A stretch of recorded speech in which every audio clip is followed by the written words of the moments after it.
And just to point out, right, 15 minutes back, there were so many seats remaining. Now there is no place to stand. So can we have a big round of applause for all our patrons and for all Money Expo lovers who are taking so much efforts to stand. My God, thank you so much. Thank you. Ladies and gentlemen, if I had started investing at the age of 14 just by the formula of compounding, now this is me just showing off that even I know maths. Principal, open parentheses, 1 plus rate divided by n per t. I would own a part of Mauritius. We had a gentleman from Mauritius, right, sir? I would be owning a part of Mauritius because 2023 minus when I was 14 was many, many years back. So, great, absolutely.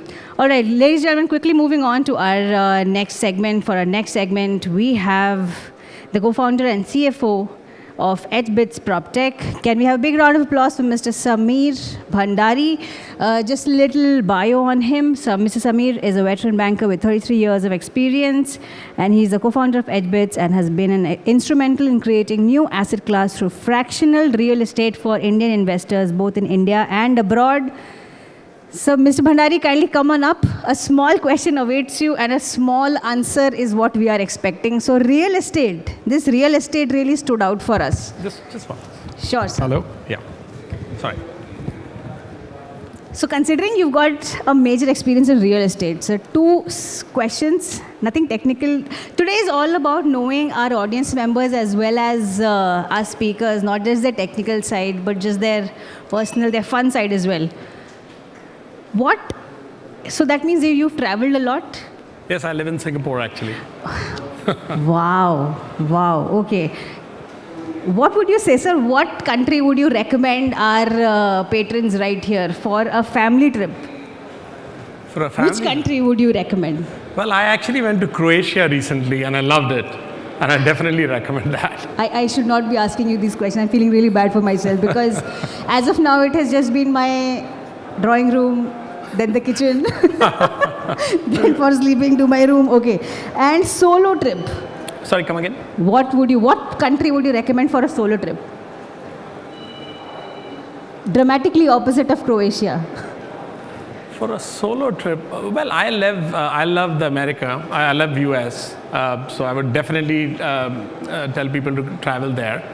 New York is one of my favorite cities.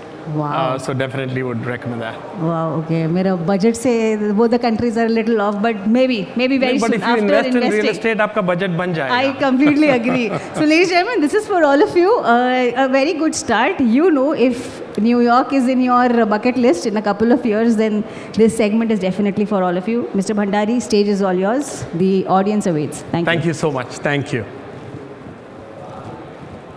So, good morning, everyone. A very, very warm welcome. As she pointed out, I am the co-founder and CFO of hBits. Just a bit of background about me. So I was in actually banking for almost 33 years. After doing my chartered accountancy and MBA from IIM Ahmedabad, I worked for Bank of America for almost 7 years in Mumbai and Hong Kong. Then I moved to UBS in Singapore, where I worked for 3.5 years. I ran the Southeast Asia business for JP Morgan, based out of Singapore. And most recently, before I joined hBits,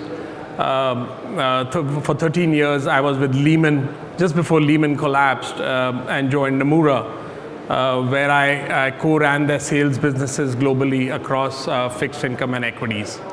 I left banking in December 21, so pretty much retired, but got quite bored, and I thought I just wanted to do something in technology. And why property? Because I've always been a big investor in property. I think property as an asset class probably makes you the maximum money. And the main reason for that is because you're investing large amounts. The amounts are not small, and it's easy to get leverage on property. So I've always believed that property, the amount of money you make on property can be huge. Also to add, if you see wealth across globally the world. So I live in Singapore. I've lived in Singapore for almost 29 years. Most of the wealth there also has been created in property. If you see the Americas, if you see some of the large families, the Rockefeller family in the US, a lot of the wealth has been created. So real estate as an asset class does create a lot of wealth. And I just want to leave that thought with you. What I'd like to do today is discuss about the various alternative investments which are today available to you, other than the conventional ones like fixed income, bonds, equities, stocks, cash. So the alternates are real estate, of course, and today's my focus is going to be more on real estate. Hedge funds. Hedge funds have become a very, very important alternative asset class. Hedge funds are run by very professional people. They're very sophisticated people. They know what they're doing, and they do it across. They do it across fixed income. They do it across equities. They do it across commodities. So as an asset class, globally, it's actually become very, very important. Private equity, a lot of people know there are a lot of startups. India is, in fact, is one of the startup hubs. So private equity has taken in a lot of money.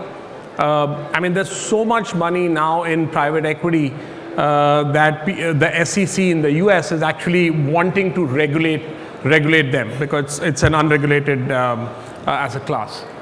Commodities, of course, commodities has always been there, whether it's precious metals like gold, silver, platinum, or copper. People have been trading commodities for a long time. Art has become very, very important, especially for the very, very wealthy. I mean, there have been art. I think the most expensive painting, one of the most expensive paintings was the Scream, which sold for almost $170 million. So art as an asset class has been there. I think as the wealth increases across the globe, this definitely will become a very important asset class. And finally, structured products. Anything which is not linear, or which I guess is non-linear, is classified as structured products. And it could mean any kind of option-related, any kind of derivative-related products that considered as structured products. And that's also a very large asset class, especially in countries which are very open. So countries like in Asia, if you see countries like Taiwan, countries like Korea, structured products is huge as an asset class.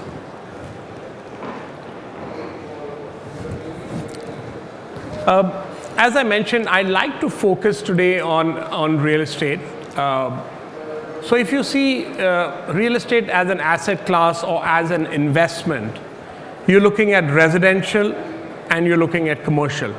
You know, I've been historically investing in residential, and we all know that the yields you actually get are just 2 to 3%. You know, as a second home, you rent it out. After expenses and after taxes, you don't even get that.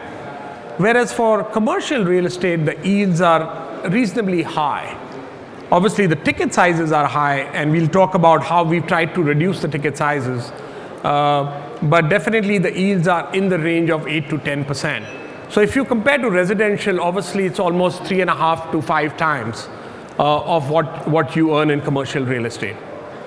And how do you invest in commercial real estate? There are few ways you can. You can real estate investment trust, REITs. REITs have become common in India for the last 2 or 3 years. There are 3 or 4 REITs, Mindspace REIT, Brookfield is coming in, Blackstone. But still, it's in a very nascent stage. And I'll talk more about REITs later in the US, how they've actually performed. Because I do think India in 3, 4, 5, 6 years, the REITs market definitely will develop a lot more. Then we talk about AIF, which is an alternative investment fund. A lot of people have AIFs. Most of the AIFs in India have been residential. We recently saw warehouse AIFs by Wellspun. And there are more and more real estate AIFs also coming through in the commercial and the warehousing space. And finally, fractional ownership. That's what hBits, where I work, we do. And I'll talk a lot about that in detail. So what are REITs and how have they fared? I've taken the US markets because it's probably the most developed market, and India, as it develops, over time, it will follow the US markets. It's just a matter of time. But I think the REITs market in India is at least 4, 5, 6 years away for it to be really developed like the US markets. REITs have actually not beaten the S&P and Dow Jones. S&P is basically the index in the US. It's 500 stocks, and Dow Jones is 30 stocks. And I'll show you some charts also how REITs have actually performed against S&P. Some REITs this year have fallen more than 50%. And the main reason for that has been twofold. One is COVID, obviously, last few years has hit the commercial real estate market very, very strongly in the US, where non-occupancy has gone up to almost 60, 70% in some cases, and in some cases 30%. So that's been one.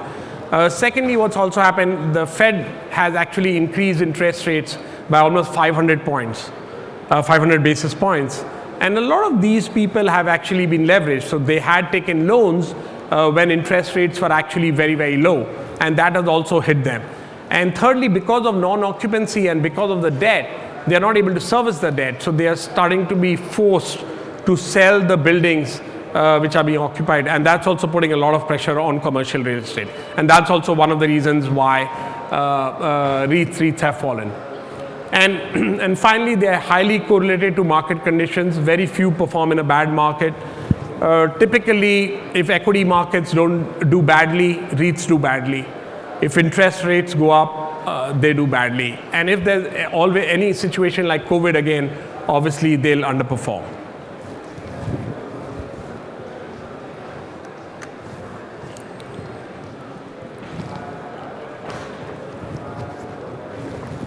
So this is just a chart around the a Bloomberg office property REIT, which is a combination of all REITs in the US, and how it compares to the S&P and Dow Jones. And as you see, S&P is also obviously gone up almost doubled in 5 years, whereas this was fairly steady for the last 4-5 years till COVID hit, and then it just fell, and now it's actually fallen off the cliff. So this actually has affected the US markets a lot, and REITs are truly struggling there. This is one particular REIT which we took, just to give you as an example, called Annaly REIT. It's got a very large AUM of 73 billion. Here also, if you see, it's fallen almost more than 50%.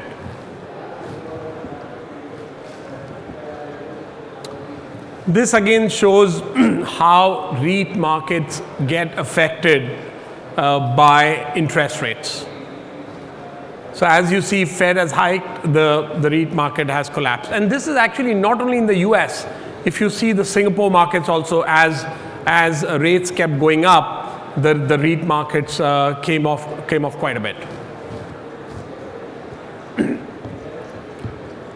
So let me talk a bit about what we do in hBits, and it's more of an education around fractional investment. As we all know, commercial offices, commercial buildings, warehouses are quite expensive, right? Even to buy a small office, you probably need 4 or 5 crores or 3 crores just to buy a small office. Similarly, if you were to buy a warehouse, you need minimum 5 or 7 or 10 crores. So what we try and do in fractional investment is basically, as the word suggests, we break it into small parts, or what we do is we democratize it. So you own a very small part of the commercial property. Right now, the minimum ticket size is 25 lakhs, but SEBI is now going to regulate the fractional part, and you might actually see the ticket sizes falling to 10 lakhs or even below. And that's what actually SEBI has been looking at. It offers you, and because fractional does warehouses, commercial, it offers you almost a fixed income return of 8 to 10%. This is based on the tenant. Obviously, the way we do is we look at the property. It's typically a grade A commercial property. It's got a grade A tenant. Typically, the lock-ins are at least 3 to 5 years. so that investors do not have any risk in earning this fixed income of 8 to 10%. Capital appreciation flows entirely to the investor in one go. Typically, what we see is all these properties have rent escalations. Rent escalations are typically done either every year or every 3 years of 15%. And as rent escalates, typically the capital values also start going up. So all the capital appreciation which happens flows through to the investor. So investor has a control over the investment they make. So assuming it's a 10 crore property, if you invest 1%, if you invest 1 crore, you own 10% of that property. And though they are not as liquid as REITs, we in hBits provide liquidity within 30 to 45 days. So what we tell our investors is you can actually exit anytime your investment. It's not obviously as liquid as REITs, but it takes 30 to 45 days and you can exit your investment. REITs we spoke about, they're very dependent on market conditions. Any kind of capital appreciation you get, it's blended into dividends and paid to you. Investors have to rely on the REIT fund manager as this is a blind pool. It's like saying this is a single stock you are investing in. You can see the property, you know exactly what you're investing in. In REITs, it's typically a blind pool. But definitely one positive side on REITs is they're more liquid, the denominations are small, and you can exit anytime. I just thought, because this is more of an educational session, just talk a bit about what's happening in the US. Because I do think all these things, US is one of the most advanced markets in pretty much all financial instruments, and all this is going to come to India. So Cadre is one of a very large fractional player in the US. Its market cap is close to $1 billion, 870 million. His assets under management is $1.5 billion. It's done $4.5 billion in total transactions. The net IRR they've earned is 28%, 14 fully realized investments, and distributed to 450 million to investors. Just to give you an example, here the market is extremely small. I mean, I think the total market size today is probably 3,000 crores. Which is just $350, $400 million. It's a very, very small market. But you know, it's poised to actually grow as more and more people get educated, as more and more people learn what is fractional investment. Definitely, this market is poised to grow. There's a lot of education which we have to do. There's a lot of education which other players have to do. But that's what's really lacking today around this space. Just a quick slide around what about us. We have 250 crores AUM.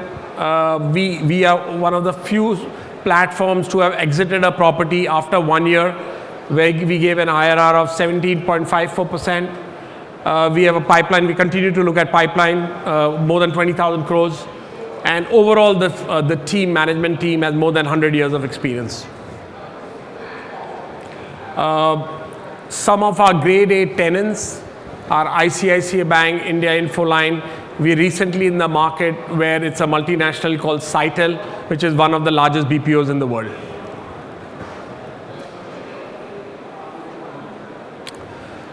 So these are some of the, I would say, nuances or details around fractional investment. It's a low ticket size of 25 lakhs. I think this ticket size will actually come down even further. Asset sourcing and due diligence, everything is done by us. You really don't need to bother about that. It's very transparent. It's all tech related. It's all on our platform. Anything you need to know around the property, everything is there. The tenancy agreement, pretty much everything is there. And there's improved liquidity. As I mentioned, you can exit the property any time you want. I won't go into too much details, but this is purely the investment structure. We create a private limited company or a bankruptcy remote vehicle. The vehicle issues CCDs and equity to you. So if you put in 1 crore for a 10 crore property, you effectively own 10% of the property. What this really does is hBits is the asset manager of the vehicle. God forbid if hBits goes bust for any reason, you just replace the manager, which is why the vehicle you have is a bankruptcy remote vehicle. It protects the investor, and that I think is extremely, extremely important. It's not about hBits, it's about the investor getting protected, and that's why the vehicle which is created is bankruptcy remote. This is our Chief Investment Officer, Mayank Jain. He's got almost 15 years of experience. He's a PhD in computer science. He worked with Everstone and Indospace in the warehousing space. He also worked in Dubai with the family office, and most recently he was with Logos. We've recently launched an AIF. AIF is a closed-ended fund. It's a 7-year fund we've launched for 500 crores. Basically, again, to invest in warehouses, commercial real estate. So the difference between the AIF and the fractional, you see the property, you know exactly what you're investing in. In an AIF, you rely on the fund managers, the CIO, and it's a blind pool. So hBits has some of these are our investors. So Nirmal, the Indian Infoline founder, he's one of our investors in our company. Ambit Family Office, Incred Capital, and Ramesh Nair, who recently became CEO of Mindspace REIT. These are some of our investors in the company. These are some of our investments in the fractional space which we've actually made. In Mumbai, we are presently looking at Bangalore. We are also looking at Pune to invest. But the key objective really is to invest in a grade A property which has grade A tenants, give 8 to 10% of rental yield, and give a capital appreciation of 6 to 7% with an overall targeted IRR of anything between 15 and 17%. So let me stop there. Thank you for listening patiently. Happy to open it up for any Q&A, any thoughts you have. Please.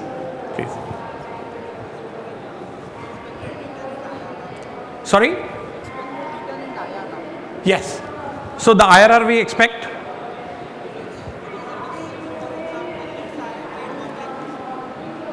For example, I have invested 1 lakh rupees in any of the property. Yes. Let's say 10% is my expected return. Yes. Then what is the IRR? Okay.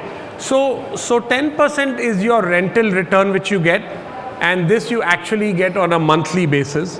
So the actual per annum is actually even more, it's 11%. IRR is a combination of the rental income you get and the expected capital appreciation. And the capital appreciation happens for a couple of reasons. One is every year the rental typically goes up by 5%.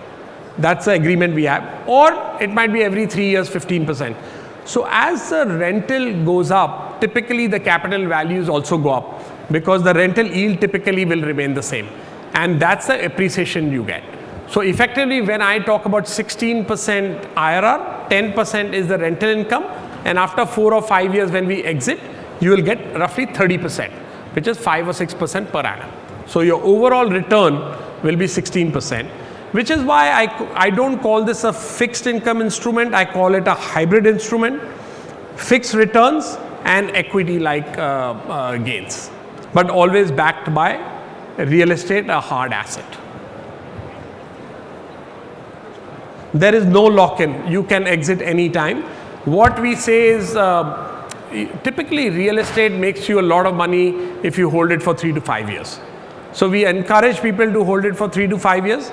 But if you want to exit, say after 2 months, you can exit. And we will find someone on our platform to buy it from you. There is no penalty. As long as you list it at par, if I can find an investor at par, you will not have any penalty. And right now we don't even charge for exits at all. Sorry? So right now the minimum entry ticket is 25 lakhs, but it's coming down because SEBI is going to regulate us, and they've been mentioning that they want to take it down to 10 lakhs. So my guess is between 10 and 25. Right now we say minimum 25, but if necessary we can go down to 15 also. Yeah. Okay. Excuse me, sir. Sure. It was Sorry, the can same I- question. Just to continuing, do Yeah. you have future plans of the liquidity what you talked about to reducing it? Like I just understand from your talking was like 30 to 45 days. Yes. Any future plans to liquidate it more early so that investment plan for long term? Because as we can see for this real estate, there is only one risk factor, Yeah. the liquidity, nothing Yes. else. So, extremely good question. Yes, we have plans. In fact, in 2 years' time, we would like to give liquidity ourselves. So right now, I have to wait for an investor to come in to buy from you, but I want to give liquidity as hBits. So what we are telling people in 2 years' time, as soon as you list, within 10, 15 days, I'll buy it. If there is no buyer, I will buy it from you. Got it. Got it. Thank you so much. Thank you. Excuse Yes, me. please. hBits has got a site. I'm not able to access it. hBits, yes, it has a site, yeah. I mean, through that we can access You can invest. information It's all a tech platform. Basically, you register it there. If you want to transfer money, you can see everything there on that. And like you said, we don't have any call on what you're investing in. We just give you the money, and that's No, in this case, in the AIF, you don't have a call. It's a blind pool. There you give the money. But in the fractional, you see the property on the website. You see the leasehold agreement.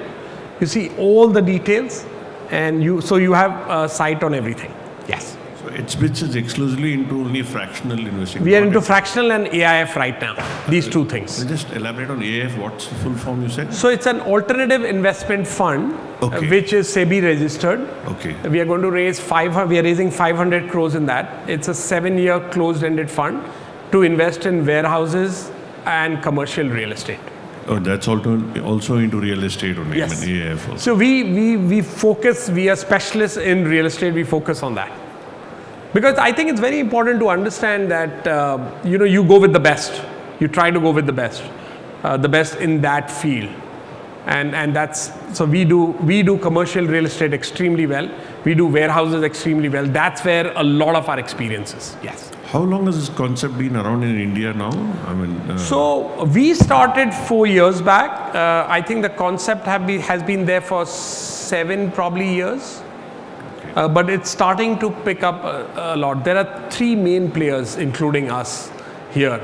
But the concept is picking up. And as I said, the US is so far ahead. Kadre I was mentioning about. I mean, they're so far ahead of the game. It's a matter of time. It's a matter of education. So, I actually got questions that, हमारा पैसा कहीं जाएगा तो नहीं? Because people don't know what is this. But this is all overboard, right? There's no cash element. It's all tech. You can actually transfer online. If you want to talk to a relationship manager, we have 15 relationship managers to talk to you also. But if you don't want to talk to someone, if you just want to do it, that's fine too. We don't have an app yet. We are developing an app, but it's all through the website. thanks. Yes, can I, Mr. Bandari? Yes. Oh, please. Just for the economic interest, I'm asking you one thing, that whatever return you are saying in terms of the rental or the expected appreciation is factoring the inflation as well as the depreciation? Depreciation of the rupee? No. Rupee as well as the property. No, so let me talk about, so the rental is absolutely fixed, right, for the next 3 to 5 years. And the escalation also we know because the leasehold agreement clearly has that. The appreciation, the way we say it is, firstly we get a valuation report when we actually buy the property. So the property which we have listed, we have a JLL valuation report. The valuation report says that our property which we've bought is 20% below the market. So that's one positive thing. Secondly, we also look at the micro market. So like for example, today we feel Andheri is a great micro market. We think there'll be a lot of demand. So we look at that also.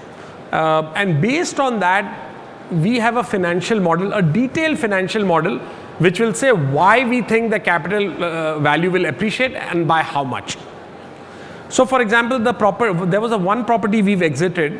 We exited after 18 months. We had thought that we would make 16% after, I think, 4 or 5 years. But within 18 months, we got a return of 17.54%. Someone gave us an offer. So when we went to our investors, all our investors wanted to exit. So we managed to do that. But there are various factors which we look at on a regular basis. The valuation of the property is also done every 6 months through either JLL, CBRE, the large valuation parties. Thank you. Thank you. Sir, good morning. Mr. Bhandari, do you accept your investments in cryptos also? Right now we don't. Okay. How soon? Maybe in a year's time probably. So, my name is Vishnu. Yeah. Yeah, sir, the fractional ownership, what you are into, everything is owned. There is no loan and all. What I just want to Yeah, right now there's no loan. What you could do for your share, suppose you put in 1 crore, you could go to your bank and ask them for the loan. But we don't take any loans on the property. We've kept it very, very clean. Because why I ask this question? Because in the first slide you said the risk between the REITs, the value has been reduced. Yes. Main reason is the loan and all. Yeah. Because of that reason. So in this case, we don't take any loan. So there won't be any risk of devaluation, nothing. Nothing. Absolutely nothing. Okay. Yeah. One more question regarding the AIF. Like now the tenure is 7 years, the lock-in period. Like it may extend to 2 years. What you mentioned. But we don't want to. We've decided we don't want to extend it. Okay. We want to stick to 7 years because we've seen a lot of real estate funds here. They keep extending. I remember I invested in a fund 15 years back. I still haven't got my money back. So, but we are very, very particular. We want to do 7 years only. And I think why it's different, because if you see, we are going to invest in warehouses and commercial, and warehouses can be built in 9 months. Commercial buildings can be built in 2 years, unlike residential projects, which can take 3, 4, 5 years. So it's much shorter. Plus, we could use, whenever we want to sell in the AIF, we can use our fractional platform to sell. Obviously, it has to be arm's length for governance, because the investors are different. But yes, we will look at that. So after 7 years, we'll get the entire amount along with You return. could get it even before, because we'll probably start exiting 4, 5 years down the road. And as we exit, we keep returning the money. Sure. And we're targeting 18 to 20% yield returns. Thank you. Yeah. I have a question. Sure. Here, on the right. On the Yeah. oh, So one of the charts that you opened up, Cadre, I think. Yes. The AUM was actually AUM versus the valuation of the fund. yeah. That was showing about a 50% discount, basically. Yes. So This one? yes. Yeah. So what's causing this discount at this point in time? No, so this is, so one is the market cap, right? Where the market is valuing it. Like for example, in India, it actually values it at 1.3 times AUM in India. So suppose I were to list it, I would be typically valued at 1.3 times. In the US, the market is very, very, very different. It's what they believe in the future. The commercial real estate market has gone through an extremely, extremely tough time, which is the reason why valuations are almost half of actually the AUM. So it obviously depends on market to market. In high growth markets, you will see the valuations much higher. In very well-developed markets or markets which are going through turmoil, which is presently the case in the US, they quote much, much lower. So And it's a private company anyway. Cadre is a private company. right. So I'm assuming that hBits basically sells fractional ownership on the basis of NAV. Correct?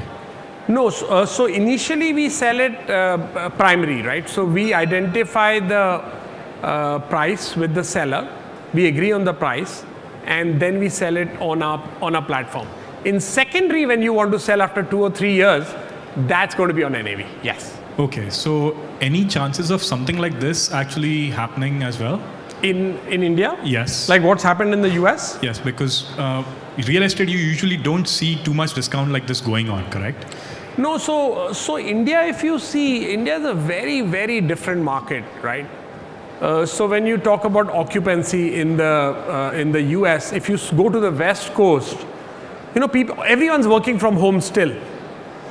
I mean, if you see Bombay, I mean, I don't think Bombay the homes are conducive to be working at home, whether it's the Wi-Fi issues, whether it's, maybe not nuclear families, people live in larger families, homes are smaller.